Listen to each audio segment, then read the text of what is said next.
I think the practice, the gym is finding the embarrassment. The gym is to not witness yourself protecting the children. And this is a very specific, I'm not saying this is what happened with Eugene. I'm just trying to explain what I mean. The point is to catch yourself embarrassed that your reptile's there instead of creating a fantasy, right? That your reptile wasn't there, that the entire time it was my white knight just doing his best to save the children, right? I say that because if you can admit and say, wow, look at my reptile's ass crack. Oh my God. That's all the weight.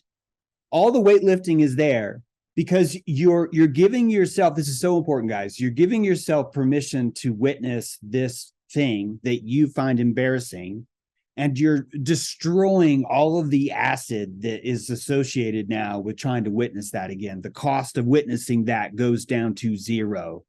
And the next time that you catch your reptile, you instantly, and it's not even a thought. This is why it works. It's not a thought. It's a chemo signal that's released that doesn't have shame, right?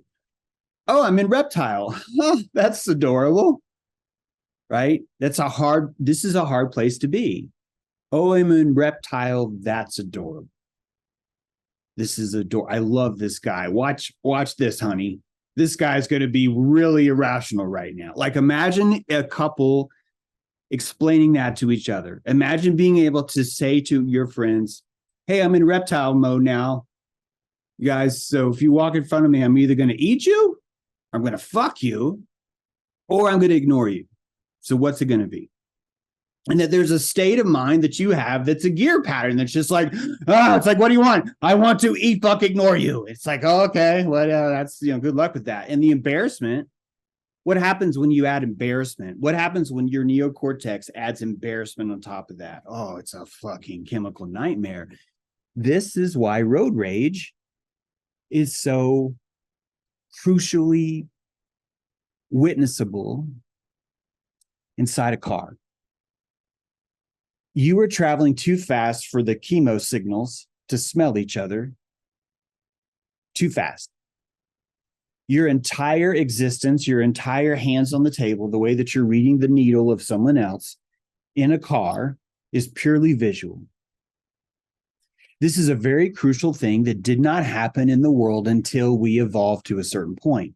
Became a certain point where we gained enough speed to where chemo signals were no longer a viable form of communication. So we had to develop fucking eyeballs, which are just noses at a distance. Every time we lose that distance, every time we are returned back to our primal state, that's the part, our olfactory, where our neocortex does not have control over the first input that comes in. I believe that this is the heart of our embarrassment. This is the heart of what makes us feel shame when reptile comes. It's not really shame, it's powerlessness. And the powerlessness is an illusion that we have because we're not remembering how our time machine works. Do you understand? That the reptile is purely on the front of the train, the cow sweeper.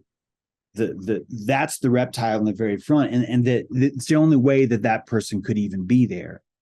When you understand this about yourself, the embarrassment starts to turn into pride, because the pride's telling you that this is really the only way you could even navigate through a temporal world, right? A time machine world is through this needle time machine that you have right now, which means all the shame that you feel is really more about just understanding the power of the mechanism that you have. And the part of understanding the power of our mechanism is actually understanding its limitations. It's really fucking weird how it works that way. Feeling powerlessness is actually a way of coming to grips with how powerful we are. Has anyone noticed that before in your own life? I swear this is true. That if you think about it, it makes sense. When you pretend, right? The witches, Pi, right? Pi's people would pretend, right? They would say, we're going to declare that something's going to happen before it's going to happen. We're going to fantasize about the lack of something before the something occurs. Powerlessness is the pretending of power. And power is one of the most embarrassing, shameful things that we can have because it affects so many people around you. The effect that you have leads to a litany of lawsuits, energetic chemosignaling lawsuits that occur simply because you're so large. There's so much safety, liability insurance, and laying on your belly. So the entire structure of us running away from our power is a conservation event. It's not even like, oh, it's because you're fucked up, or oh, it's because you have a flaw. No, it's because you're conserving energy. Which brings us back to, how do we fix this? We don't fix this by apologizing to our relatives or having a deeper breakthrough with some secret trauma. I think we fix this by witnessing ourselves under embarrassing conditions and holding it. And that's really all it takes.